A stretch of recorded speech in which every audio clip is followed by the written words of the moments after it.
Syukur alhamdulillah, syukur kepada Allah, syukur kepada Allah di atas segala nikmat yang telah Allah SWT kurniakan.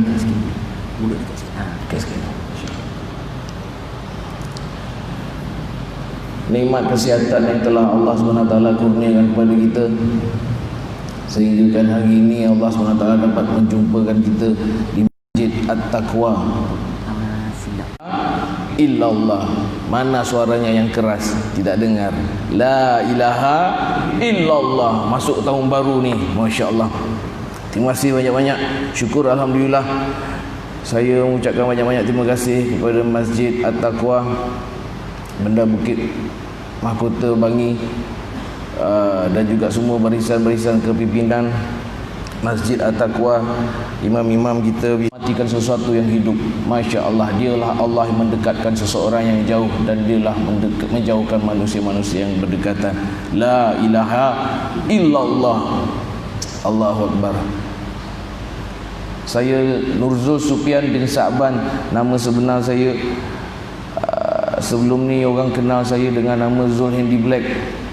Masya Allah ayah. Dulu kita penyanyi rock ya, pelakon-pelakon TV, pelakon drama, pelakon filem semua.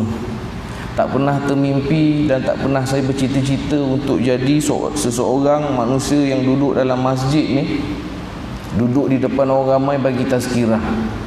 Allahu Akbar. Hebat Allah, hebat Allah. Dulu saya di dalam kehidupan berbeza dengan kehidupan saya yang sekarang. Ini pun salah satu hijrah yang paling besar saya buat dalam kehidupan saya. Bila masuk tahun baru ni, ayah-ayah, abang-abang, ibu-ibu, akak-akak, kawan-kawan, kita pasang azam yang baru. Azam yang terbaik sebagai umat Islam, umat yang terbaik pada pandangan Allah SWT, yang mana Allah SWT berfirman di dalam Al-Quran, kuntum khaira ummatin uhrijat linnas ta'muruna bil ma'ruf wa tanhauna 'anil munkar wa tu'minuna billah. Kalian adalah umat yang terbaik yang Allah SWT hantar, huruskan, keluarkan daripada rahim ibu kalian ke muka bumi Allah ini untuk memberi manfaat kepada semua manusia dan seluruh isi bumi ini. Apa manfaatnya? Mengajak manusia kepada kebaikan dan mencegah manusia daripada melakukan kemungkaran. Ini umat yang terbaik, ini kerja-kerja kenabian yang telah diamkan oleh Allah SWT kepada umatnya Nabi Muhammad sallallahu alaihi wasallam, umat yang terbaik, umat yang akan memasuki syurga terlebih dahulu daripada umat-umat yang lain. Allah sudah muliakan kita, Allah sudah promosi kita di dalam kitab Taurat kepada Nabi Musa. Allah SWT sudah promosi kita di dalam kitab Zabur kepada Nabi Daud. Allah SWT sudah promosi kita di dalam kitab Injil kepada Nabi Isa. Ini umat akhir zaman yang akan datang nanti, tetapi akan memasuki syurga terlebih dahulu daripada umat-umat yang lain. Allah mengharamkan syurga itu kepada umat-umat yang lain selagi tidak habis umatnya Nabi Muhammad sallallahu alaihi wasallam memasuki syurga itu. Masa penciptaan roh lagi Allah sudah muliakan kita. Ini saya dengar bayan-bayan daripada Maulana.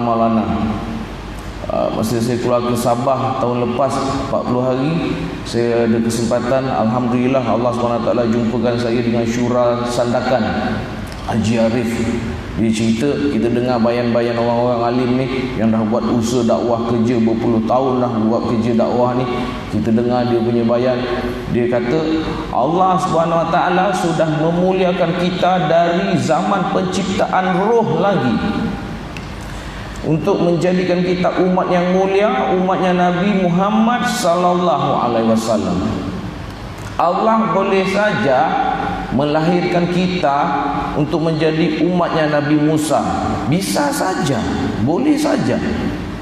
Allah SWT boleh saja melahirkan kita untuk menjadi umatnya Nabi Isa alaihissalam. Boleh saja, tapi tidak.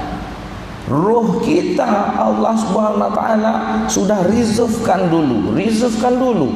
Dari saat mulanya penciptaan manusia, Allah lahirkan saja manusia, hantar saja kamu ke bumi ini. Tetapi kita masih direservekan lagi hingga ke akhir zaman baru kita lahir.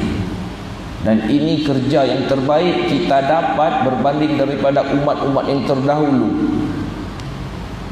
Kerja-kerja dakwah, membicarakan tentang kebesaran Allah bila-bila masa saja, jumpa siapa saja, di mana saja, dalam apa saja keadaan. Ini azam terbaru kita.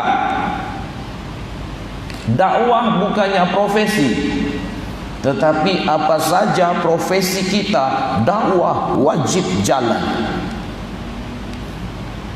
Seorang dokter bicara kepada pesakit, "Bang, ni sakit ni abang, kalau abang makan ubek ni ya. Abang makan ubek ni. Tapi abang kena yakin, kalau abang sakit ni makan ubek ni, bila sehat besok bukan ubek ni kasih sehat. Yang kasih sehat Allah. La ilaha illallah." Tidak dengar suara kerasnya. La ilaha illallah. Ini tahun baru kita mau menyebarkan syiar Islam dengan kalimah ini. Nabi kata apa? Nabi kata kepada para sahabat, "Jaddidu imanakum." Perbaharuilah iman kalian. Para sahabat bertanya, "Kaifan jaddidu imanana ya Rasulullah?" Macam mana nak perbaharui iman saya ya Rasulullah? Rasulullah bersabda, "Afiru min qauli la ilaha illallah." Selalu-selalulah kalian melafazkan kalimah la ilaha illallah. Tiada Tuhan selain Allah. Ini tahun baru ini kita mau bicara kepada manusia, tiada Tuhan selain Allah. Jumpa siapa saja, di mana saja, bila-bila masa saja, dalam apa saja keadaan. Kita betulkan fikir umat, kita betulkan risau umat, kita betulkan bicara umat. Kalau jumpa pedagang-pedagang yang sukses, bicara kepada mereka, "Bang, abang sukses ni bukan kerana abang pandai berniaga, bukan kerana abang ada modal yang besar, bukan kerana abang ada pekerja yang cekap, bukan kerana abang pandai buat akaun dengan baik. Tidak. Tetapi suksesnya bisnes abang ini kerana Allah kasih sukses. La ilaha illallah." Kerana apa bang? Kerana ada orang lain juga berniaga. Mereka juga mempunyai modal yang besar, mereka juga mempunyai pekerja yang ramai. Tetapi kenapa mereka enggak sukses? Kerana sukses Allah tidak bagi kepada mereka. Allah, sukses itu dalam genggaman Allah. La ilaha illallah. Hijrah saya ayah-ayah, abang-abang, dulu sebagai seorang selebriti, saya tak salahkan industri itu, saya tak salahkan kerjaya itu. Tapi mungkin kita menyalahkan diri kita sendiri. Sombongnya saya pada agama, sombongnya saya pada masjid. Allah Akbar, ya, malu ya. Tapi ini baru sikit. Allah tunjuk aib saya. Banyak lagi aib saya yang Allah jaga. Alhamdulillah. Tapi inilah hijrah dalam kehidupan ni. Manusia berfikir, saya tanya kepada setiap manusia yang saya jumpa masa saya jadi selebriti dulu, apa maknanya sukses bang dalam kehidupan? Seorang doktor katanya sukses bila saya mempunyai klinik atau hospital saya sendiri. Seorang mekanik mengatakan dia akan sukses bila dia mempunyai workshop dia sendiri.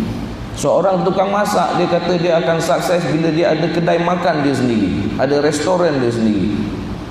Seorang lawyer dia kata dia akan sukses bila dia mempunyai firma guaman dia sendiri.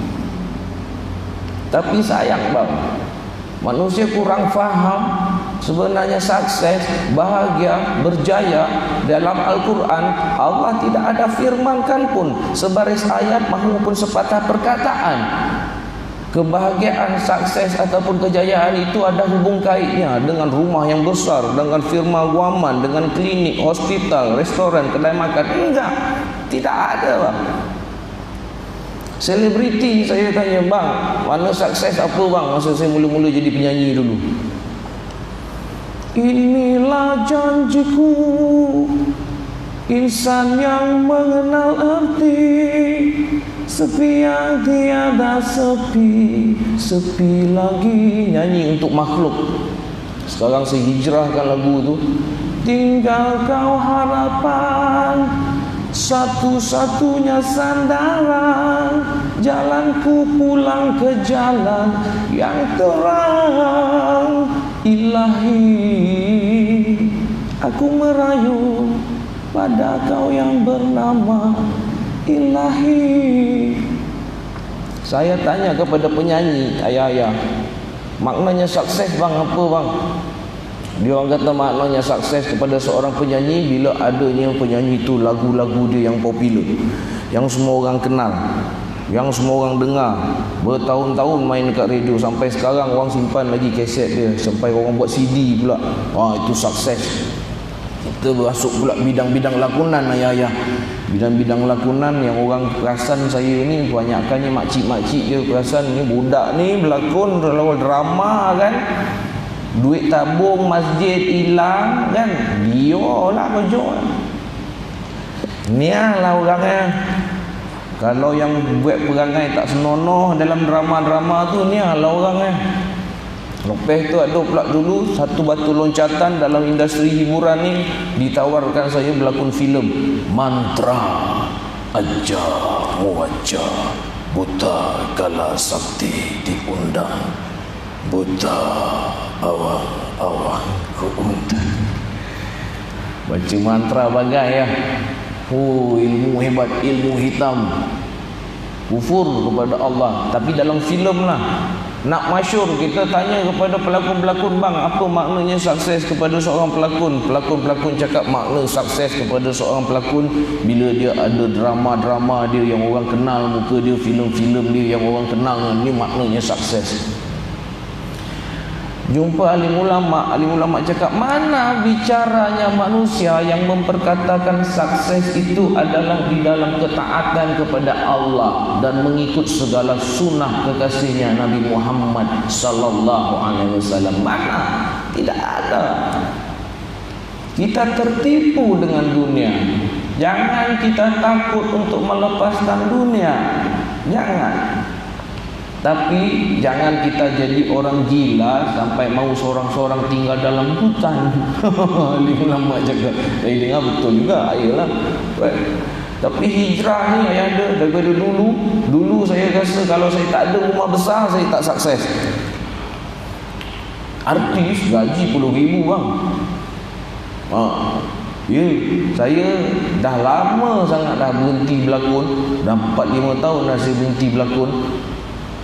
Semalam ke 2 hari lepas tu saya ada syuting sikit, satu scene je. Jadi jemaah tabligh ada drama orang buat, dia jemput saya dan saya terima tu. Memang sebelum ni saya ada cakap saya nak berhenti sekejap berehat dalam bidang lakonan, tapi saya terima benda tu sebab niatnya nak buat dakwah. Dan dia syuting satu scene je, satu hari je, dan tak mengganggu waktu solat saya. Alhamdulillah saya terima. Dan masa syuting tu di hospital, jadi dekat hospital ada surau, kita terima syuting tu. Syuting-syuting yang lain saya ada sikit takut nak terima, dan banyak yang saya tolak. Sampai ke sekarang tawaran-tawaran yang ada saya masih tolak lagi, banyak. Sebab kadang-kadang ada syutingnya sampai melibatkan kita di lokasi-lokasi yang outdoor, yang entah mana-mana. Kadang-kadang suka dan tak selesa kita nak solat, dan kadang-kadang dia orang kejar masa. Saya tak salahkan industri itu. Ada di zaman saya tengah aktif dulu, selebriti, kru yang jaga solat ada, tapi susah. Saya kenal diri saya siapa. Dulu saya pernah terlibat dalam bidang tu, saya tak pernah jaga solat langsung pun. Asyik nak jaga skrip dengan dialog je, hafal skrip dengan dialog je. Kadang-kadang orang pergi solat, kita tak solat. Tapi sekarang bila kita faham benda ni, Masya Allah. Hijrah ni yang ada. Bila saya tanya kepada ustaz-ustaz pernah dulu masa mula-mula saya nak hijrah 5 tahun yang lepas, masuk tahun ni dah 6 tahun lah. 6 tahun. Sebab titik tolak permulaan hijrah saya adalah apabila ayahanda saya meninggal. Masa tu saya tengah popular jugalah. Masa tu kalau ikut gaji saya, syuting filem satu hari 1,000. Kalau saya terlibat, saya kalau dapat offer filem je, saya cakap tengok jadual. Skrip tak nak tengok tu, tengok jadual syuting. Berapa hari aku terlibat? Wah, Abang Zul terlibat 25 hari. Kita tahu dah gaji kita 25,000 dah untuk cerita ni. Aku tahu dah. Syuting kadang-kadang sebulan ya bang, tapi dalam sebulan tu kita terlibat dalam 2 minggu je 25,000. Tapi tak kenal Allah, tak kenal Nabi Muhammad sallallahu alaihi wasallam, tak kenal masjid. Masa tu motor Harley Davidson saya pakai 2 biji. Tak sampai masjid ya. Motor mahal 120,000 sebiji 180,000. Tak sampai masjid. Nyata itu tipu daya dunia. Maulana bisik. Kita kadang dengar segan dan kita menangis ya. Oh, kita faham hijrah yang terindah ni yang saya faham sekarang, apabila kita kembali ke jalan Allah, jalan agama, kembali kepada Allah. Ini paling best punya hijrah. Dulu saya rasa best hijrah daripada kampung Negeri Sembilan. Ada tak wari saya kat sini? Saya daripada Negeri Sembilan, asal lahir. Hijrah ke KL masa nak jadi selebriti tu, kita rasa seronok. Oh, indah dalam hidup aku ni, bertukar kerjaya. Daripada pelukis jalanan, saya dulu kat kaki 5 je melukis kat Seremban dulu. Pelukis jalanan je saya ni asalnya. Tapi dipendekkan cerita, bila saya dapat tawaran untuk jadi artis rakaman tu, syarikat rakaman sediakan rumah untuk kita semua, makan kita semua, dia jaga apa semua, kita konsentrate dekat studio saja. Tapi kenapa masa tu kita pergi karaoke, kita pergi pub lah, apa benda apa semua, club lah. Kenapa tak bahagia? Tetap juga tak bahagia. Abang Zul, kau lihat saja. Kau lihat saja negara yang maju sana, berapa ramai jutawan bilioner, tapi masih saja ada lagi yang terjun bangunan bunuh diri. Kenapa?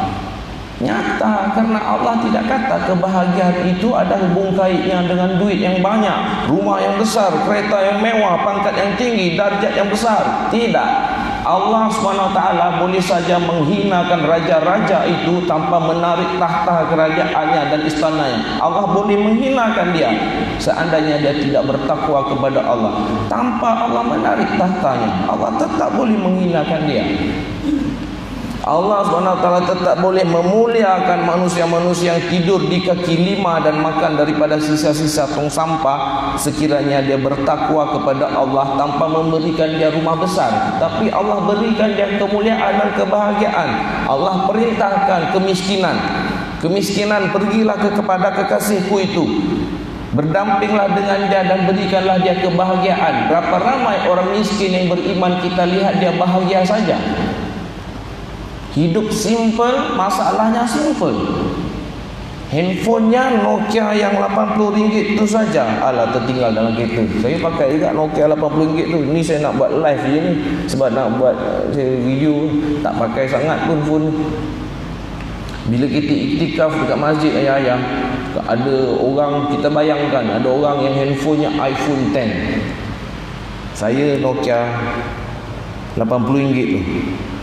Malam nak iktikaf tu, nak tidur tu, kita minta izin dengan pihak pengurusan masjid semua untuk charge handphone apa semua, dan kita ada bagi sumbangan juga dalam tabung apa semua kan.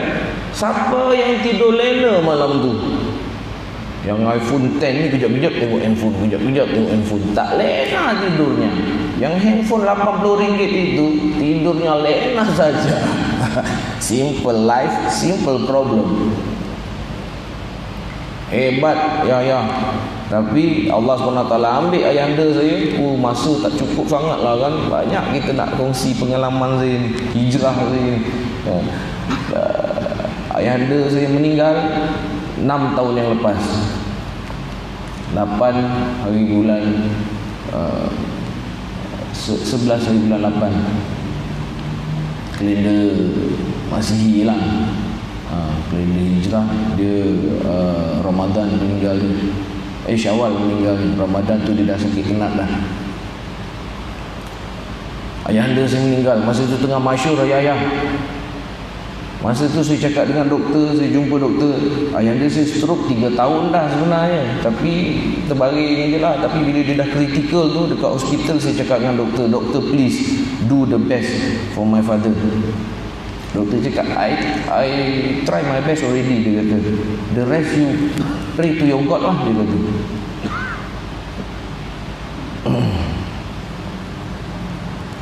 Jumpa manusia lain pun, manusia lain jemaah-jemaah tabligh masa tu saya baru kenal. Dia orang dah tajwid saya 2 tahun dah masa tu, saya tak ikut lagi. Tapi masa tu dia tajwid, Bang Zul, yakinlah Bang Zul, Allah kuasa, makhluk tak kuasa. Saya biasa dengar benda tu. Allah kuasa Bang Zul, makhluk tak kuasa. Doktor tu kita kata berapa pun lah doktor, saya try, saya akan bayar. You do lah the best. Doktor cakap you pray to your God lah. Lepas tu ayah anda saya meninggal. Tak guna ayah, duit banyak pun tak guna, tak boleh buat apa pun sebenarnya. Pernah saya berkawan dengan orang-orang yang hebat, orang kaya, pergi hospital, orang kaya, bil hospital dia satu hari bilik itu 500 tu, 600 tu, 700 macam tu lah. Saya tanya dia, bang, sekarang abang apa abang nak ni? Datuk lah. Orang ni sukses dalam perniagaan. Bang, saya kenal dia, bang. Sekarang abang nak apa lagi bang dalam hidup? Aku nak sihat je. Aku nak buat amal ibadat ni. Duit nak bang? Tak nak. Emas atau benda bang macam ni bang? Tak nak, tak ada nilai kan. Makannya pakai straw saja. Ayahanda saya pun sebelum meninggal tu pun macam tu kat, makan semua pakai tiup, minum air semua masuk jarum lah apa semua. Saya tengok ayah saya cakap, mana hilang kekuatan dia. Dulu dia okey je, main badminton semua, jogging semua. Ni sifat cukup, kepala ada, tangan 2, kaki 2, badan tak ada cacat apa, tapi tak boleh bergerak. Kenapa? Makan nak mengunyah pun tak boleh. Masa tu saya perasan Allah kuasa, makhluk tak kuasa. Aduh, ayah anda saya meninggal, pelan-pelan saya ikut jemaah tabligh, keluar setiap bulan 3 hari. Maulana cakap kita dapat Allah Abang Zul, kita dapat segala-galanya. Kalau kita hilang Allah, kita hilang segala-galanya. Tak apa kita hilang pekerjaan kerana Allah, tapi jangan kita hilang Allah kerana pekerjaan. Tak apa kita hilang ayah kerana Allah, tapi jangan kita hilang Allah kerana ayah. Tak apa kita hilang populariti kerana Allah, jangan kita hilang Allah kerana populariti. Saya fikir balik, dia popular semua, duit banyak semua, ayah saya sakit apa semua, saya tak boleh buat apa. Masa ke bumi kan dia tu baru kita nampak. Kita cakap ni kalau akulah yang meninggal, yang apalah bekalan yang aku ada. Masa tu ayah, bang, cuak dan cuak bang. Jadi hijrah lah saya. Orang panggil hijrah, pada saya kembali kepada fitrah lah. Menjadi umat yang terbaik, umatnya Nabi Muhammad sallallahu alaihi wasallam. Sampaikan ada ustaz cakap, Allah SWT kata dalam Al-Quran, ulaika kal an'am. Kalau kita ni, saya dengar Ustaz Zaidrus cakap dulu, kita ni sekujur tubuh kita dengan akal kita yang ada ni apa semua, kalau kita tak buat untuk agama Allah, kita lebih hina daripada seekor binatang. Sekarang ni Bang Zul, buatlah kerja dakwah, tak apa. Makan kita sampai sekarang, ayah-ayah dah 5 tahun saya tak syuting, tak konsert-konsert macam dulu, masih lagi saya makan nasi. Tak ada pun saya mengempat tidur kat kaki 5 sampai saya kena makan daun kering, kulit kayu kering macam para sahabat kena ujian dulu. Dahsyat. Kita ni masih okey lagi. Alhamdulillah. La ilaha illallah. Allah hebat. Hijrah yang terindah adalah hijrah kembali baliklah kepada fitrah, kembali baliklah kepada Allah, menjadi umat yang betul-betul yang pernah berjanji di depan Allah masa alam ruh dulu. Kaulah Allah, kaulah Tuhanku. Ini bukan main-main ni bang. Dunia ni bukan tempat kita tinggal. Dunia ni tempat kita meninggal. Dunia ni bukan tempat kita tinggal. Dunia ni tempat kita nak tinggalkan. Kita nak balik kampung, kita balik syurga Allah. Sekejap dunia ni, sementara je. Sekejap Popular yang saya rasa dulu tu, saya rasakan sampai ke mati saya akan kaya, saya akan popular, saya akan gemilang. 20 tahun je lebih kurang saya duduk dalam dunia tu. Tapi bila dapat kesedaran nak hidup balik betul-betul ni, nak menghidupkan sunnah Nabi dalam hidup apa semua, nak belajar balik kembali kepada agama, perintah agama apa semua, sekarang ni kita rasa tenang je. Maulana kata inilah dia nikmat di dalam ketaatan Abang Zul. Kau taat kepada Allah, orang miskin yang taat kepada Allah sekalipun, Allah tetap kasihkan dia kebahagiaan.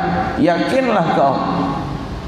Nabi Ibrahim bila ditanya oleh para sahabat, bilakah saat yang paling nikmat di dalam hidupmu ya Nabi Ibrahim? Nabi Ibrahim kata, saat aku dibakar oleh Fir'aun Namrus. Saat dibakar itulah adalah saat yang paling nikmat kepada Nabi Ibrahim. Api sifatnya membakar tapi tidak bisa membakar Nabi Ibrahim, sehingga kan 3 malaikat datang membantu, menawarkan bantuan. Malaikat Jibril tanya, ya Ibrahim, apa bantuan yang kau mau Ibrahim? Katakan, aku akan tunaikan. Nabi Ibrahim jawab apa? Hasbunallah, hasbunallah, cukup Allah wa ni'mal wakil. Allah perintahkan api itu dingin, membakar ikatan-ikatan tangan dan kakinya saja, sehelai bulu roh tidak terbakar. Ini orang yang beriman. Kita mau coba pertingkatkan iman kita dengan perkara-perkara yang sebegini. La ilaha illallah. Allahu Akbar. InsyaAllah ibu-ibu, ayah-ayah, abang-abang, kakak-kakak boleh boleh kan? Apa saja profesi kita, dakwah wajib jalan.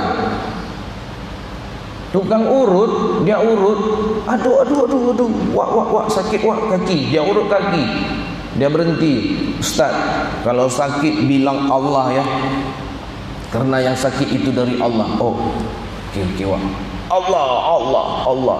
Satu tempat dipijitnya sedap, best, tu best wak, dia berhenti. Ustaz, kalau sedap pun bilang Allah ya, kerana yang sakit dari Allah, yang sedap pun dari Allah. La ilaha illallah. Apa saja profesi kita, dakwah wajib jalan. Pada anak-anak, kalau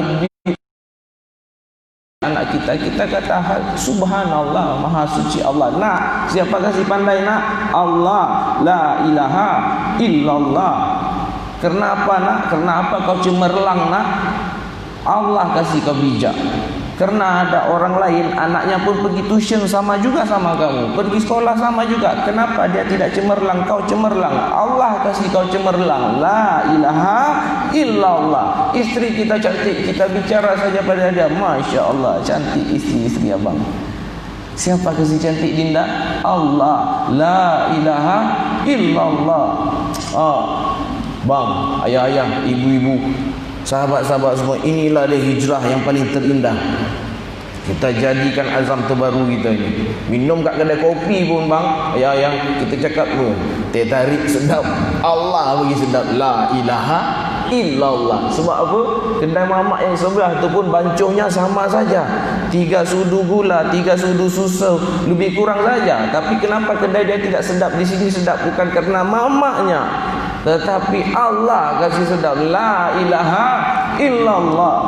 Tukang masak pun bicara begitu, bang, masak sedap lah bang, alhamdulillah, Allah kasih sedap dik. Kita bicara gitu. Ini orang beriman punya bicara.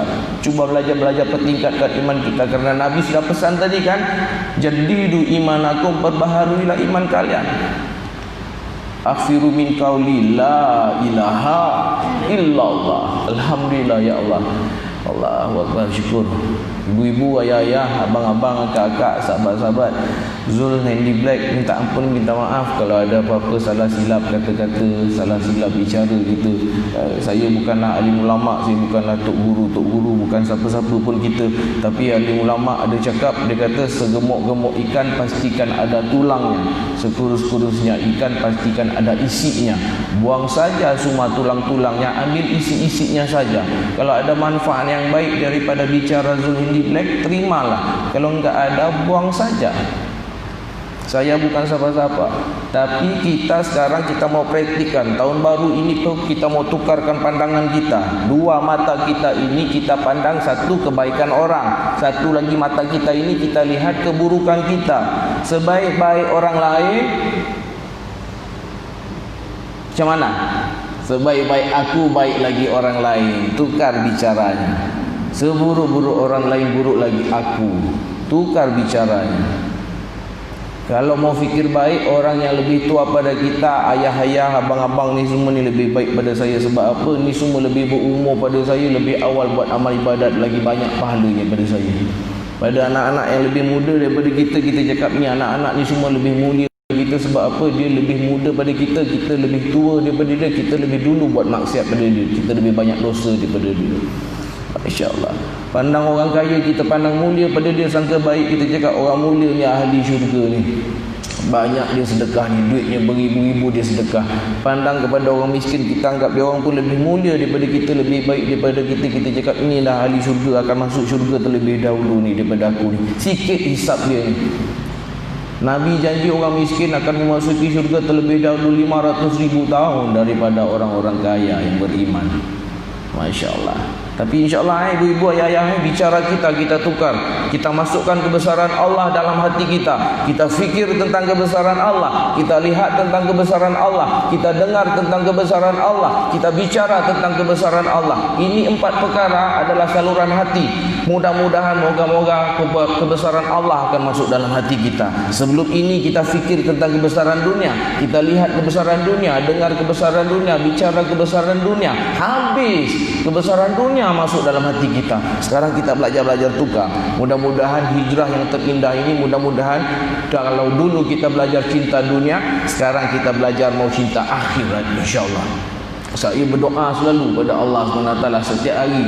Malam-malam kan kita doa, ya Allah, ya Tuhanku, jumpakanlah aku di dalam syurga nanti dengan setiap manusia yang aku jumpa, ya Allah, yang pernah bersama dengan aku, bersama-sama di dalam majlis-majlis yang tidak terlepas dan tidak terlupa memuji kebesaran dan kehebatan-Mu, ya Allah. Mudah-mudahan dengan doa-doa yang berkat, ibu-ibu, abang-abang, ayah-ayah, akak-akak yang berkat ni pula dapat menjumpakan kita balik dalam syurga Allah nanti, insya-Allah.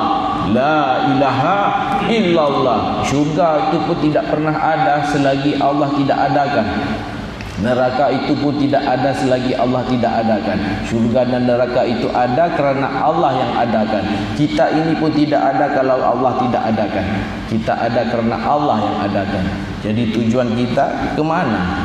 InsyaAllah, mudah-mudahan ibu-ibu, ayah-ayah boleh Zoom minta ampun, minta maaf. Rasanya tadi dah bincang dengan pihak masjid. Pihak masjid kata ngam-ngam waktu isyak kita berhenti, tak ada sambung ke apa ke, tak ada lajak apa-apa ke, kita punya tazkirah. InsyaAllah mudah-mudahan Zoom minta ampun, minta maaf di atas apa-apa salah silap kata-kata. Kalau ada apa-apa kesilapan adalah salah silap dan khilaf Zul sendiri. Yang baik-baik semua adalah ilham daripada Allah SWT. Dan insyaAllah mudah-mudahan kalau ada kata-kata yang dosa, mudah-mudahan bertukar menjadi yang berpahala.